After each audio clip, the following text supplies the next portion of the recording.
Hello parents, எப்படி இருக்கீங்க? ஒரு விஷயம் என்னென்னா, இந்த இன்ஸ்டாகிராமு, ஃபேஸ்புக்கு, வாட்ஸ்அப்பு இதுதான் நமக்கு ரொம்ப பழக்கமாயிடுச்சு. ஏதாவது ஒன்று நோண்டிகிட்டே தான் இருக்கிறோம் எல்லாருமே. நீங்கள், நான் எல்லாருமே தான். இதில் பார்த்தீங்கன்னா, இப்போ ரீசெண்டாக ட்ரெண்டிங் ஆகிட்டு இருக்குது வந்து இந்த கோகனட் மில்க்னு ஒன்று இருக்குதாமே, அதான்.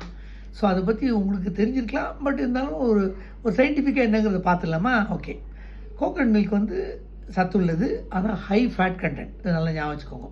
இதில் வந்து இந்த சத்துள்ளது ஹை ஃபேட்டுன்றதுனால எல்லோரும் எடுத்துக்கலாம், எவ்வளோ வேணால் எடுத்துக்கலாம் அப்படிங்கிற ஒரு அபிப்பிராயம் இருக்கலாம். அங்கே தான் தப்பு. ஒரு வயசுக்கு கீழே தயவு செஞ்சு இந்த கோகனட் மில்க்கு நிறையவோ இல்லை கொடுக்காதீங்க.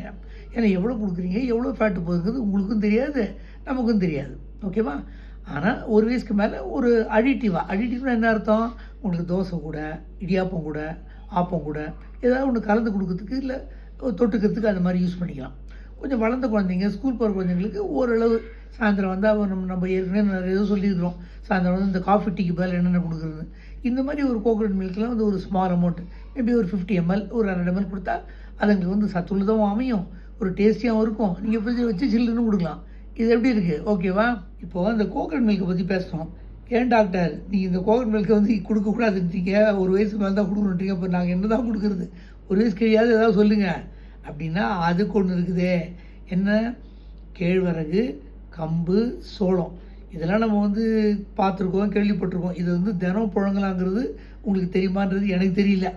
ஸோ இதில் பால் எடுத்து நீங்கள் கொடுக்கலாம். ரொம்ப சத்துள்ளது. மில்லட்ஸ், அதாவது சிறுதானிய வகைகள்னு சொல்கிறோம் பார்த்தீங்களா, அந்த வகைகளில் இந்த பால் எடுக்கலாம் அப்படிங்கிறது ஒரு புது விஷயம், சத்துள்ளதும் கூட. ஸோ இதையும் வந்து நீங்கள் வந்து டேஸ்ட்டு அதில் என்ன டேஸ்ட் ரொம்ப அதிகமாக இருக்காதுங்களா? ஒரு சோளத்தில் பால் எடுத்து எப்படி இருக்கும், இல்லை கம்பு கேழ்வரகுகள் எடுத்துடும், கொஞ்சம் நாட்டு சர்க்கரை எடுத்துக்கலாம். அதில் கொஞ்சம் ஆட் பண்ணால் நமக்கு சத்துக்கு சத்து, டேஸ்ட்டுக்கு டேஸ்ட்டு, அயன் வேறு, இரும்பு சத்து வேறு அதில் போகுது. ஓகேவா? ஸோ உங்களுக்கு 8 மாதம் 6 மாதத்தில் கொடுக்குறதும் சொல்லிட்டேன், ஒரு வயசுக்கு அப்புறமும் சொல்லிட்டேன், பெரிய குழந்தைங்களுக்கும் சொல்லிட்டேன். கரெக்டாக? இப்போது இந்த கம்பு, இந்த சோளம், இந்த கேழ்வரகு இதெல்லாம் சொன்னேன். ஏன் டாக்டர் நீங்கள் பாட்டுக்கு ஏதாவது சொல்லினே இருக்கீங்க, எப்படி ப்ரிப்பேர் பண்ணுறதுன்னு சொல்லுங்க, அது சொன்னால் தானே எங்களுக்கு தெரியும் அப்படிங்கிறீங்களா? ரொம்ப சிம்பிளுங்க. உங்களுக்கு தெரியாததை நான் சொல்ல போகிறேன். இதை வந்து தண்ணியில் ஊற வச்சுட்டு மிக்சியில் போட்டு நல்லா அரைச்சிருங்க.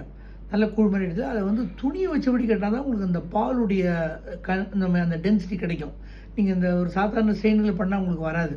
ஸோ துணியில் நல்லா வடிக்கிட்டிங்கன்னா பால் வந்துடும். அதை கொஞ்சம் லேசாக நல்லா சூடு பண்ணி, ஏன்னா அப்படியே பச்சையாக கொடுக்க முடியாது, டேஸ்ட்டும் நல்லா இருக்காது இல்லைங்களா?